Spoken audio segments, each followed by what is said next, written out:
Welcome to BIBO Weekly's Winner's Circle, where winning is always a part of the conversation. I'm Tracy S. Campbell. And yes, we are back, everyone, for another great week, another great conversation. And as you know, our mission here in the Winner's Circle is to make sure that you walk away with actionable advice and information that's really going to make a difference in your life and you can put to work immediately. Now, today, we are joined by an incredible guest. We're going to be talking about the right way to build wealth, the right way to take care of those debts that you may have. We're going to get into a great conversation with a great expert. Now, later on in the show, I will make sure that you know how to connect directly with her, as well as connect directly with us here at BIBO. But for now, let's get about the business of talking about wealth management and debt management. I am joined by an amazing lady out of Georgia, originally from here, Chicago, and now she is in Georgia. She's changing the lives of many people down there, helping them become more knowledgeable and more educated about how to handle their finances. Please join me in welcoming the amazing Sandra Williamson. Hey there, Sandra. How are you today? I am fine, Tracy. How are you? I am doing great, and great to have you here, lady. So excited to have you here. Man, I am thrilled. And again, I thank you, BIBO, for allowing me to be a guest and share what I'm most passionate about, and that's financial wealth. Absolutely. And we're glad to have you because obviously we all know that the last couple of years have been rough. They've been rough on our person. They've been rough on our health. They've also been rough on our finances. And so a lot of folks are probably watching and they know that you're going to be here with us, Sandra, and they're probably wondering, well, how can you help them? How can you give them some advice to help them? But before we get into all of that, everyone, make sure you grab that notepad, that notebook, whatever you need to start taking some notes really soon, because we're going to give you a lot of good actionable information here today. Now, Sandra, I want you to kind of set the stage for us. What is it about financial management, wealth management, debt management, estate planning? What is it about these things that made you venture down this path to help individuals and help families? Well, Tracy, that's a great question. And thank you for starting it out with that question. I grew up in corporate America. I like to say that's where I was born and raised. I started when I was 15, and working in corporate America, they taught me so much, as a corporate professional.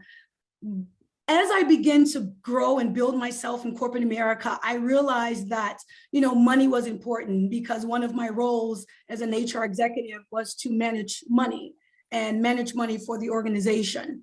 Okay. I retired myself with my husband's permission, 11 years ago. However, when you're making good money, a lot of us, we're, probably making good money, and it's not just making good money, but just making money. We trust people with our money. And when we in corporate, we have plans in place today that we don't really know a lot about. And however, we must put our money there, or we do put our money there. But as a result of that, I was asked a question years ago about my money that I couldn't answer. And I went to my advisor who was managing my husband and my money for years. So I proceeded to take the question to him, and he couldn't really answer that for me. And I realized that you've been managing our money for so many years and you couldn't give me an answer. So that was a red flag for me. So what I did was I proceeded to just educate myself and really began to make sure that my money was really working for me to make sure I can build wealth. I can retire with dignity. And as a result, I just kind of took the leeway, me and my husband, and we opened up our own, financial consulting operation. And we just began to take the necessary steps, the necessary license and, certifications and credentials to begin to be our own money manager. And all of a sudden I realized, hey, Sandra, you are not helping your own family. So a lot of times when we are doing things in our own businesses, we're not too quick to share with family. We're just running our own day to day. And I realized that what I knew, families needed to know. Absolutely. So that's when I began to just spread my wings and go take as much financial knowledge to families to help them build wealth as well. I So love it. I love it. And I love the name that you chose, DNA Financial Services. Why DNA? oh my God, that's a whole nother, conversation. I'll make it quick. But my husband and I, we were both just having a conversation, and we realized that, we all have a unique DNA. God has positioned us to, just have things that are specifically for us. And what we put in our bodies, it matters, right? I'm not a doctor, but what we feed our bodies matter. But when it comes to our financial DNA, a lot of families, big mamas like me, I grew up with big mom and big daddy, right? And they didn't know much about money. No. So the family trees that we see today are limited because of the lack of financial knowledge. So DNA Financial Services, we want to rebuild those family trees and let families know that although big mama and big daddy or mom didn't know much, there's resources, there's wealth that we can build by simply educating ourselves and allowing our children's children to know money now and not later, so those family trees can really flourish and we can just, again, live our best life, but at the same time, pass on that generational wealth. I love it. I'm getting excited. I'm sitting here like, oh my gosh, we gotta get to this. Oh my God, let's get into it because you set a great stage for us tonight here. You have, and I want to kind of get into it because in the short time that we have you here, I want to make sure that we cover, again, everyone, actionable items that we're going to talk about now. Start taking notes. I want to talk about wealth management. I want to talk about debt management. And I absolutely want to talk about retirement planning. Now, those are three big areas that a lot of people are dealing with on some level, whether they're prepared or they're not prepared.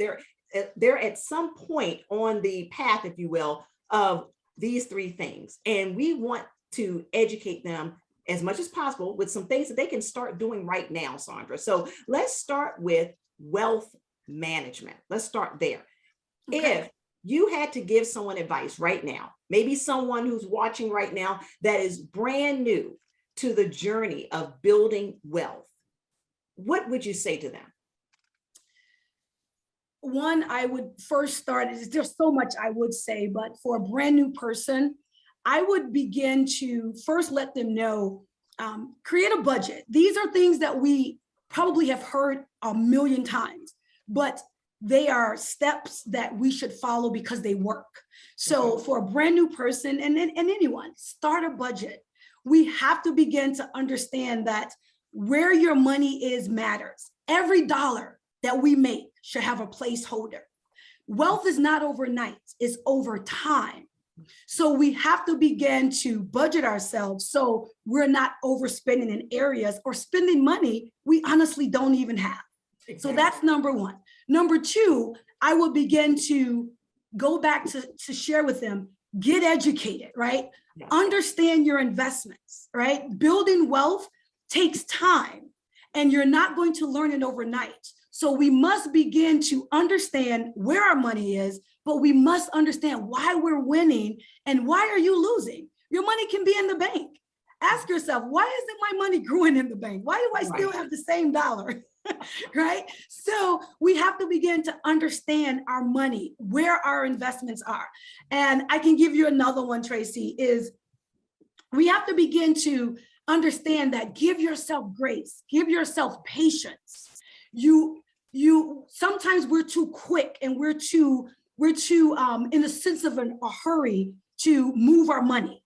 Right. We must understand that time is your best friend when you're building wealth or planning to build wealth. We cannot pull out because the money is not working.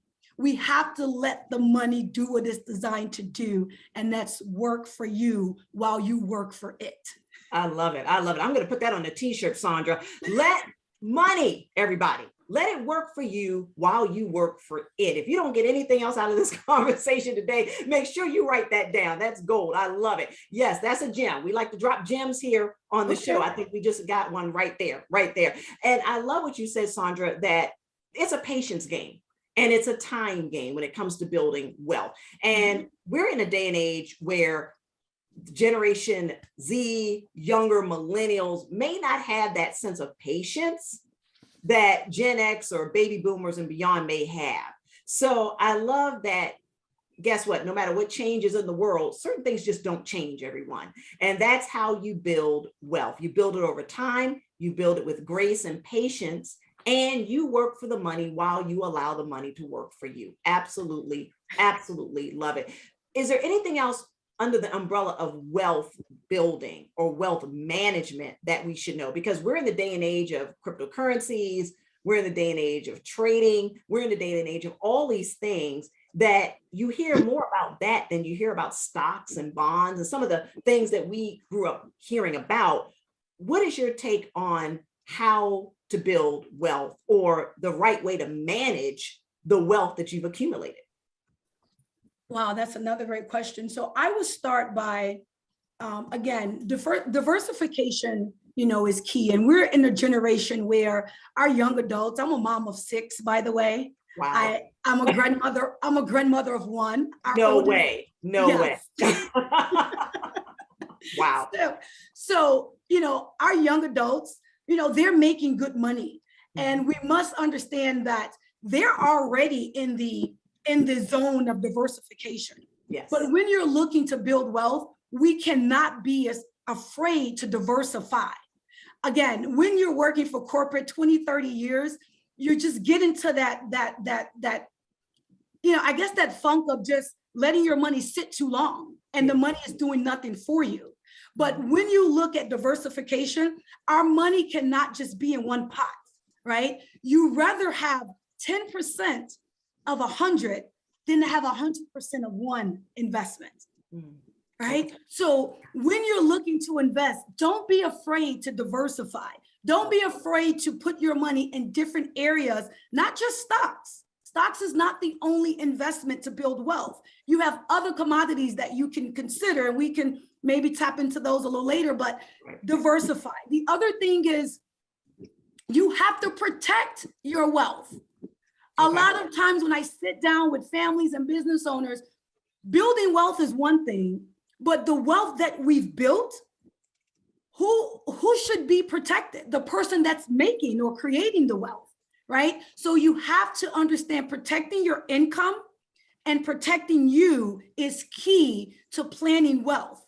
We cannot just go on and on and on, and God forbid life happens. It's not the point of if it happens, it's when it happens. So we must understand in our wealth planning, we must protect the income that is desperately needed if or when life happens. So I would just add those two. Absolutely. I love it. Diversification. And that's something that a lot of people really don't do, or they think they've diversified if they take out a 401k. I've diversified. Or if they get a mutual fund and a 401k, wow, they've really done it, right? I think for many years, we've been conditioned that, hey, as long as you have a 401k and as long as you have a mutual fund or something similar, you're great. And what we're learning right now is that that may not be enough. We may need to diversify a little bit more and spread it out a little bit more. And I love what you said, not only about diversifying, but protecting that investment. And Sandra, I'm sure you've heard this a gazillion times over. Something happens in the life of one of your clients, and they immediately want to pull out the money from one of their investments, and they'll put it back. I'll put it back is what they say. And we all know that once you take it out, it's really hard to put it back in. Life keeps happening, everyone. Life keeps happening. So, Sandra, I'm glad that you shared that the importance of diversification and the importance of protecting the wealth we've already accumulated. So awesome gems right there. Now I need to shift gears. Okay. One area is debt management. Ooh. Yeah, that's a big one. That's a big one. And I know a lot of people watching are probably scratching their heads, shaking their heads, holding their head right about now, because it's been a very tough and tumultuous last few years. And so folks probably are in debt, maybe more than they would like to be. And so if you had to give us 3 things right now, Sandra, that we can do to better manage the debt that we have, what would those 3 things be? Wow, Tracy, just 3? Oh, that's great. That's all right. All right. You guys get your notebooks out, right? Drum roll. I mean, another great question. So let's move quickly. I just first want to say, family, we don't wake up to plan to fail. We just fail to plan, right? And we have to understand that debt does not have to be a way of life. But 3 things that we can do right now that many people might say, Sandra, it's easier said than done. But if you do not do it, debt will control you. The first thing is we have to spend less and save more. Okay. Number 1, I know that may be hard for some people. Sandra, I worked so hard. I got to treat myself. I got to reward myself. I want to buy this. I deserve to have a vacation. And that's all true. But if you want to control your debt, you have to spend less and save more. Number 2, have a real plan. I'm not saying just have a plan just to say, here is my goals to paying off my debt. Let's an example. You have $30,000 in debt. You want to pay that debt off in 5 years. Okay. How much do you need to save every year for the next 5 years to pay off the debt? Simple, right? But having a real plan is one thing, but we must take action. I'm not saying listen to mom, listen to uncle, listen to auntie and brother. They mean well, but have a plan that you trust, because we listen to people and that's their plan. That's their realistic goal for your money. Right. Who has your best interest than you? You. So you must have a real plan that you trust, that you know is obtainable. Mm-hmm. The next one is, Sandra, what's the last one? Drum roll. What is the last one? I'm taking notes myself, Sandra. Right, good. We have to earn more money. And these are things that we know. You're like, Sandra, yeah, I've been said that before. But listen, guys, we have to work while we can, when we can. Right. And if you don't control debt, again, debt's going to control you. One job, one employer will never pay off your debt. The more we make, the more we spend. Exactly. It's proven. So we must begin to say, while I am young, and 40s and 50s is young, right? You must earn as much income as you can. If your every day-to-day salary, weekly or monthly, is not making the bills in full, then you must bring in more money. These are things that we can do right now with, if your health is not prohibiting you, you can do these tomorrow. I love it. I love it. And I love it that not only are these great tips that we can all put into place, again, everyone, right away, and they're not hard. They're not, a lot of it's common sense, but I love what you said too.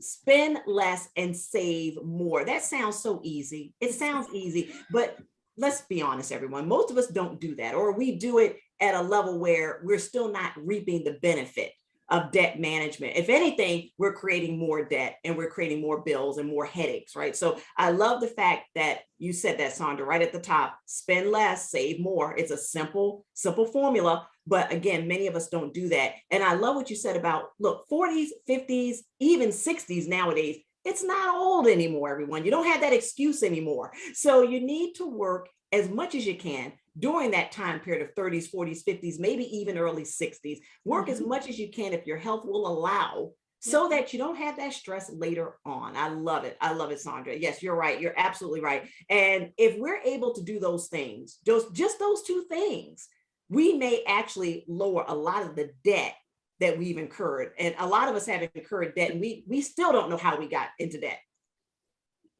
We're in the swipe generation. We just swipe. Yes. Swipe, I'll figure it out later. Exactly. Yeah, that's what happens. Exactly. When I think about my parents, my mother, to use a credit card was like a luxury.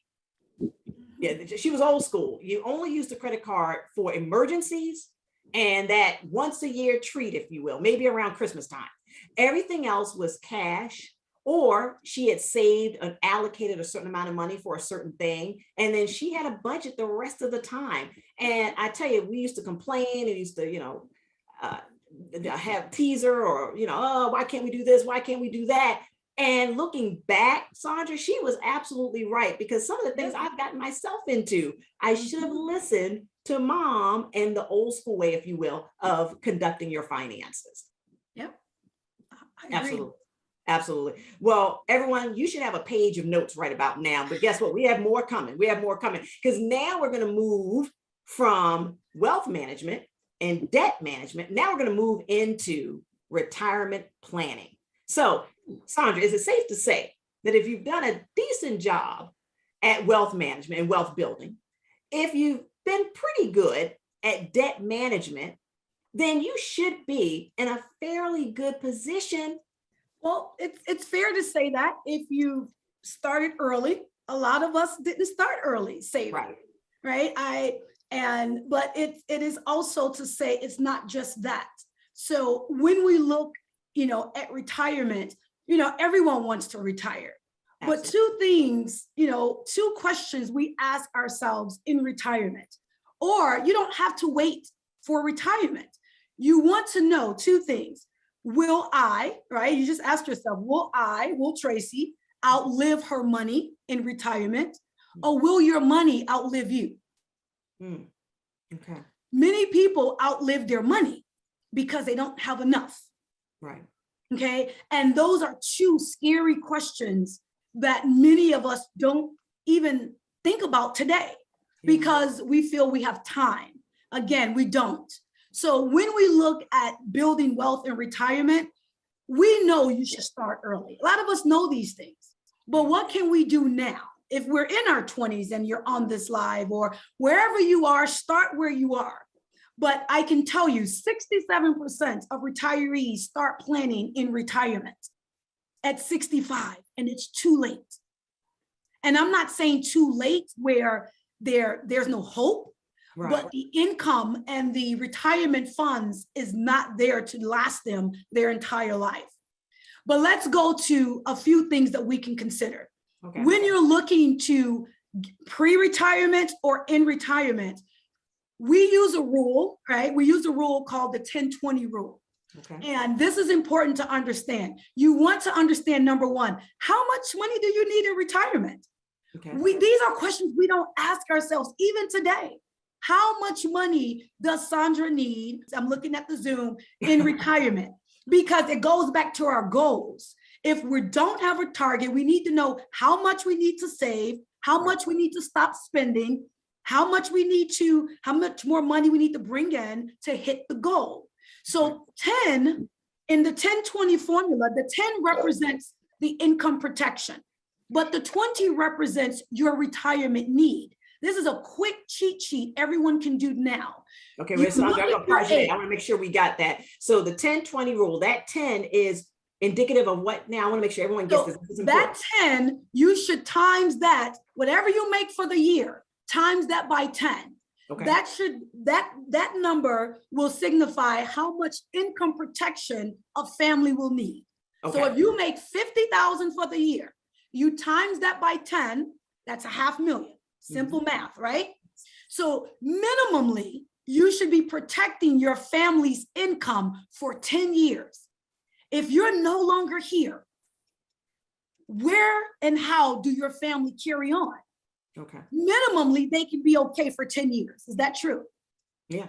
I think most people would say that. Exactly. So people say it's what you leave behind for your family that matters. And we're leaving behind debt, and we have to stop that. We can leave wealth if we understood what we need to do. So that's the 10. Okay. Now, your 20 is your retirement need. So if you're 40 on this call, I'm almost 50, but if you're 40 on this call and you have a desire to retire at 60, simple math, you have 20 years between 40 and 60. Right. So what we must do is to say, how much money can Sandra, I'll use me, how much money can I live off of by the time I reach 60? Right. If you end your career making 75,000 for the year, you're used to living off of that salary. That's your lifestyle. That's right. That income goes away. So between those 20 years, we have to eliminate debt. We have to eliminate the mortgage. We have to eliminate high, expenses, because the average person, family, lives 20 years after they retire. Wow. So if you're 60, stats prove that.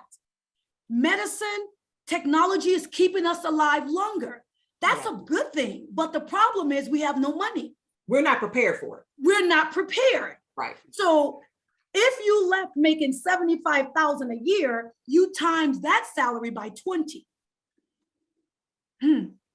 Wow. And you tell yourself that's how much money you will need to take care of you, not even your spouse, but just for you for the next 20 years to carry you minimally to 85 years old.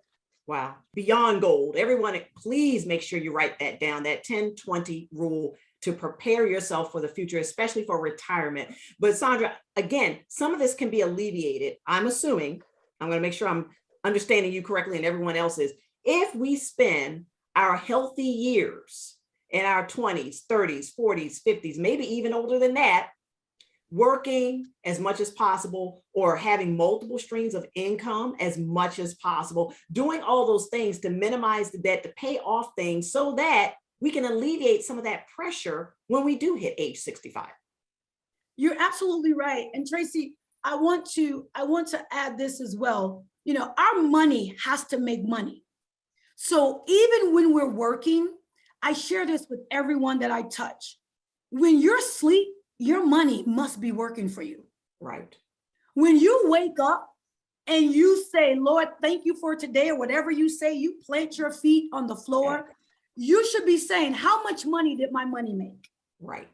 And the only way you're going to know that or learn that or understand that is by activating, I like to say, the eighth wonder of the world, right? Albert Einstein created the eighth wonder of the world, and that's the rule of 72.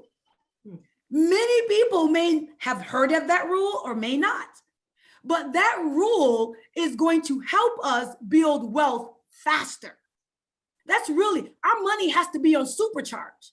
We should not be okay just leaving our money in vehicles where we're not supercharging our money with compounding interest. So interest is going to do two things. You're either going to pay interest on your money, or interest is going to pay you on your money.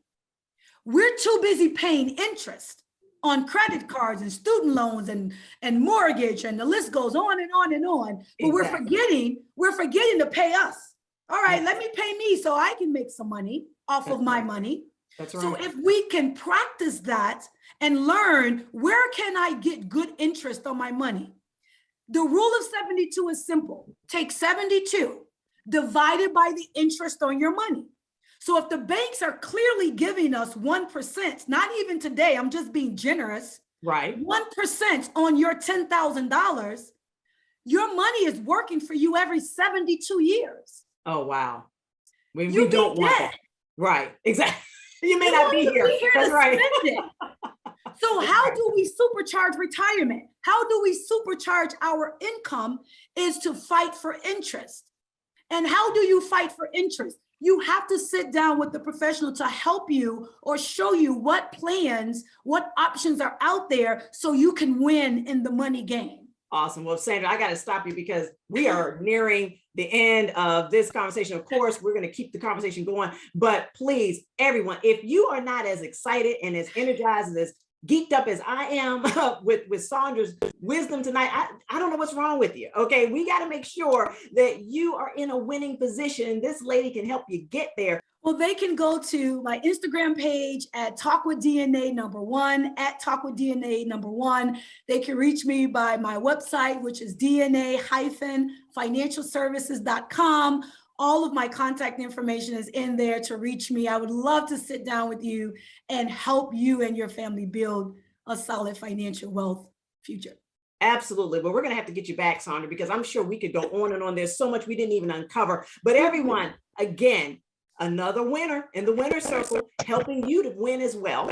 And guess what? We're going to be back here next week in the winner's circle, where winning is always a part of the conversation. I invite you to check us out, BIBO, at worldofbibo.com. That's worldofbibo.com. We would love to bring you into the BIBO family. You stay blessed. We'll see you here in the winner's circle next week.